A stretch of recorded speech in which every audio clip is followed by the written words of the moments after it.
The 1953 film It Came from Outer Space had a unique casting process.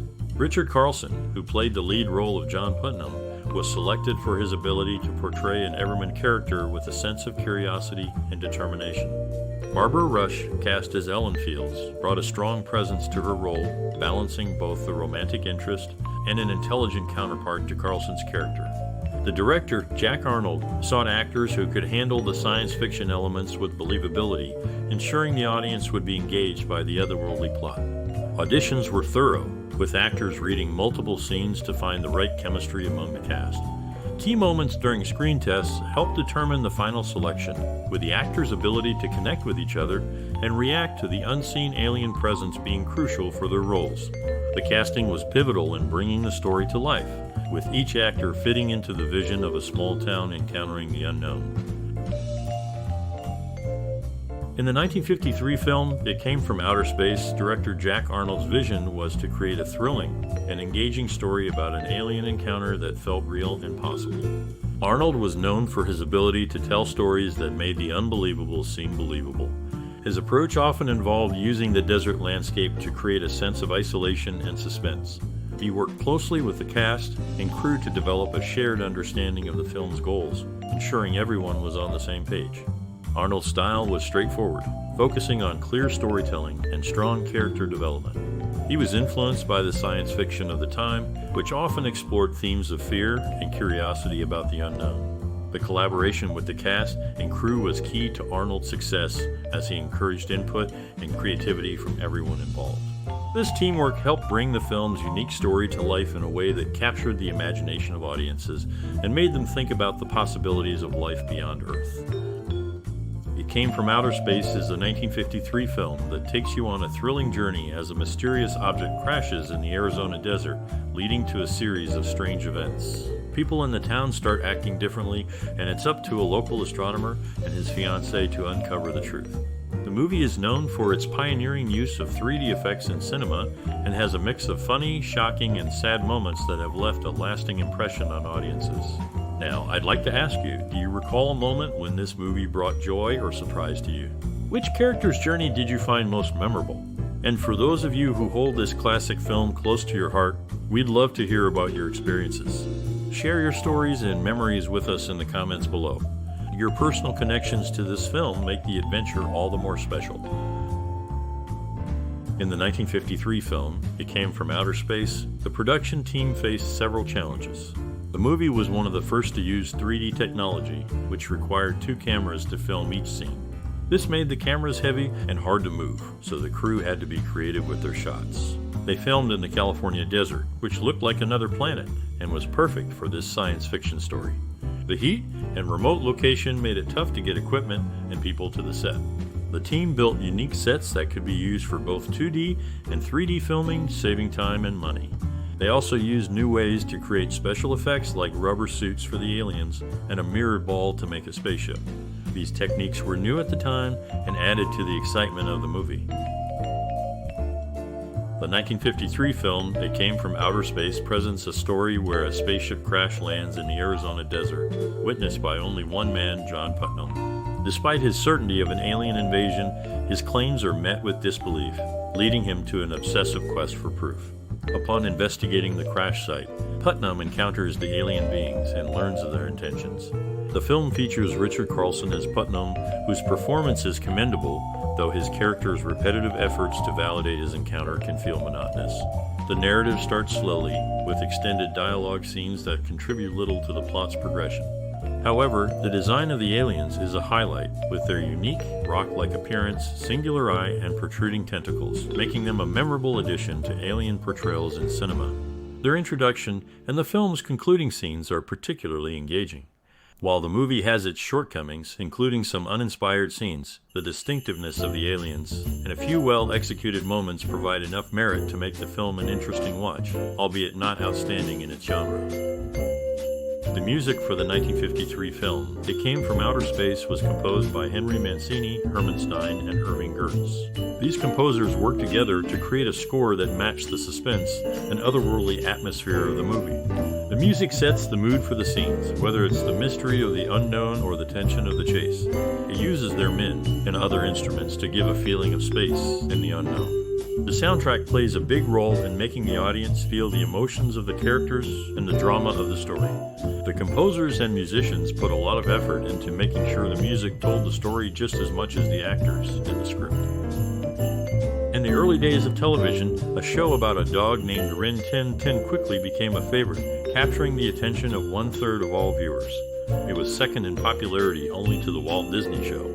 Meanwhile, a dramatic visual used in the film was actually taken from real-life footage of a British warship, HMS Barham, being destroyed during World War II. Barbara Rush, an actress with a notable career, stands out for her appearances in 2 versions of the Outer Limits series, decades apart, making her a unique figure in television history. The 1953 movie It Came from Outer Space is known for its unique scenes that left a strong impression on viewers. The film's direction by Jack Arnold showcases a desert landscape that becomes the setting for a thrilling story about an alien encounter.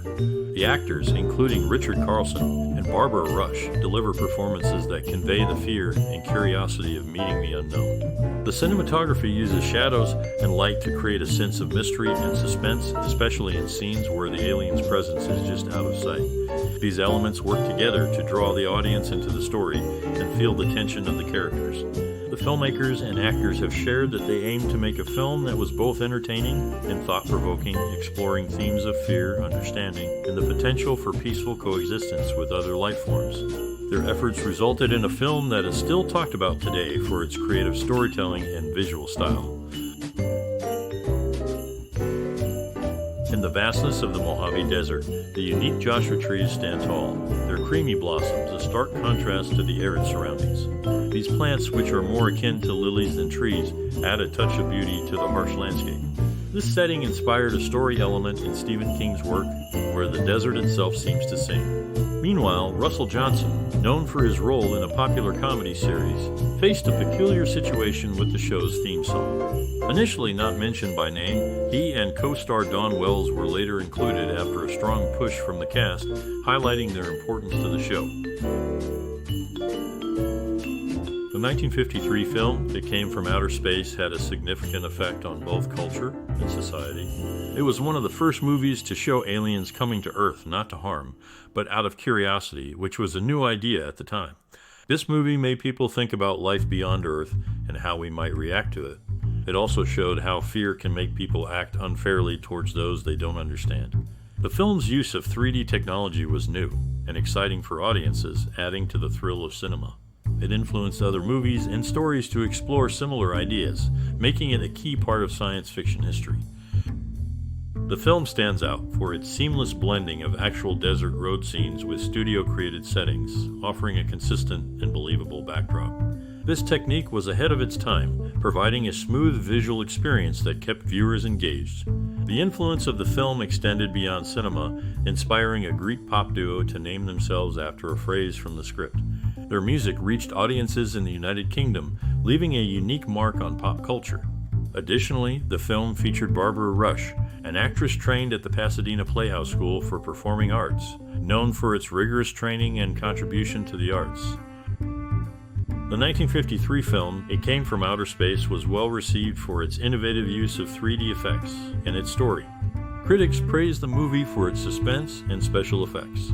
Audiences enjoyed the thrilling experience and the unique perspective on alien life. The film did not win major awards, but was nominated for its technical achievements. These positive reviews and nominations were significant for the cast and crew, showing recognition and appreciation for their hard work and creativity. It helped to establish the film as a classic in the science fiction genre and influenced future movies with similar themes. In the mid-1950s, Joe Sawyer took on the role of Sergeant Biff O'Hara in the television series Rin Tin Tin, contributing to 96 episodes over 5 years. His work was primarily based at the Corriganville Movie Ranch. In addition to his acting career, Sawyer also oversaw the construction of homes in a Los Angeles neighborhood.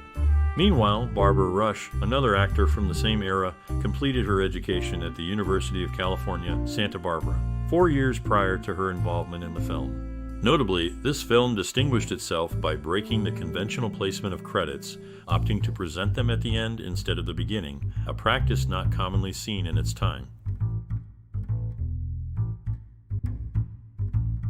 During the making of It Came from Outer Space in 1953, the cast and crew faced unique challenges and shared memorable moments. The film was one of the first to use 3D technology, which was new and exciting at the time. This meant the crew had to learn how to use the special cameras and equipment. They often had to shoot scenes multiple times to get the 3D effect just right. The desert setting in Arizona was another challenge due to the heat and remote location. Actors wore heavy makeup and costumes that were uncomfortable in the hot sun. Despite this, the team worked together to create a movie that was ahead of its time. The director, Jack Arnold, was known for his patience and ability to lead the team through the tough conditions. The film's success led to more science fiction movies being made and helped shape the genre. In the early days of science fiction cinema, the screenplay for a certain film was largely based on the creative work of a famed writer, despite another being officially credited. The dialogue and scenes closely mirrored the original treatment provided by this writer. Adding to the film's allure was a promotional trailer featuring the lead actor, who directly addressed the audience, explaining the novel visual experience they were about to witness, complete with animated sequences to demonstrate the effect. The film also served as a stepping stone for an actor who would later become known for his role on a popular television show set on an uncharted island. Before his rise to television fame, he provided narration for another film and worked alongside actors he would later join in a classic science fiction movie. This interconnected web of collaborations highlights the close-knit community of actors in the genre during that era. The 1953 film It Came from Outer Space is a significant work in the science fiction genre. Directed by Jack Arnold, it was one of the first movies to explore the idea of aliens visiting Earth, not with hostility, but with curiosity. This movie opened the door for a new way of thinking about extraterrestrial life in cinema. It influenced many directors and writers to consider aliens as more than just invaders. This shift led to a broader range of stories in science fiction, including those that present aliens as complex beings with their own cultures and motivations. The film also used 3D technology, which was innovative at the time, adding a new dimension to the viewing experience and inspiring future filmmakers to experiment with visual effects. Its influence can be seen in later works that blend human and alien encounters with suspense and visual innovation. In the landscape of classic science fiction, actors often cross paths in various roles that define the genre. Russell Johnson, known for his later television roles, had a rich period of portraying significant historical figures, including Harry Truman and General Douglas MacArthur, showcasing his range beyond the science fiction realm. Meanwhile, Richard Carlson, a familiar face in the genre, shared the screen with Richard Denning, another prominent actor of the era, in Creature from the Black Lagoon. Their careers intertwined, creating memorable moments in science fiction history. In a nod to the past, the scriptwriters included a clever reference to an old saying, "Thanks for the buggy ride," when characters led the sheriff on an unsuccessful search for proof of alien visitors, highlighting the film's blend of humor and homage to earlier times.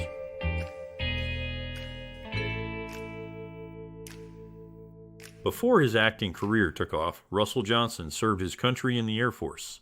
His military service spanned over a decade, starting as a World War II bombardier and transitioning to the Officer Reserve Corps. He was part of the Air Force Reserve's 4th Air Reserve District for a time before becoming inactive in 1953. His service concluded with an honorable discharge in 1957. Years later, his name would echo in the halls of pop culture, not just for his acting, but also through a tribute by the Canadian band Show Business Giants in their 1995 song. Meanwhile, in the creative corridors of Universal International, a makeup department's ingenuity led to the birth of 2 alien designs.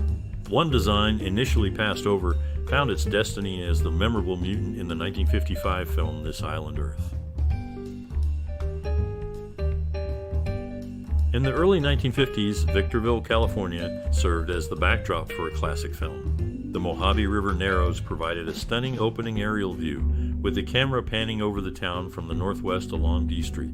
The old Apple Valley Airport, located next to Highway 18, was featured prominently, and it was also the home base for Sky King's plane Songbird. Jack Arnold, the director, would go on to work with actor Russell Johnson in the popular show Gilligan's Island. Joe Sawyer, known for his comedic roles on Broadway, found himself typecast as a gangster in Hollywood. His role as Father Reed in The Accusing Finger was a departure from this trend, and he later returned to comedy as Sergeant Biff O'Hara in the Rin Tin Tin television series. In a classic science fiction tale, the sheriff's office is cleverly set in a familiar location, sharing the same space with a famous diner from a well-known time travel movie. The building's layout is such that the sheriff's entrance is opposite the diners, each on their respective corners. Meanwhile, a helicopter once integral to the story now finds its identity changed, having been exported and its original registration given to a completely different aircraft. Adding to the layers of connection, two actors, who never cross paths within this narrative, share a history of prior and future collaborations, linking their careers in a series of on-screen appearances that span different genres and years. If you remember watching it came from outer space back in 1953, we would love to hear how this movie touched your life or changed the way you see films. Your stories and memories are valuable, and sharing them can bring us all closer to the magic of old movies. So please tell us your story, hit the like button if you enjoy these trips down memory lane, share this with friends who also love classic films, and subscribe for more journeys into cinema history. Your voice adds to our collective appreciation of these timeless stories.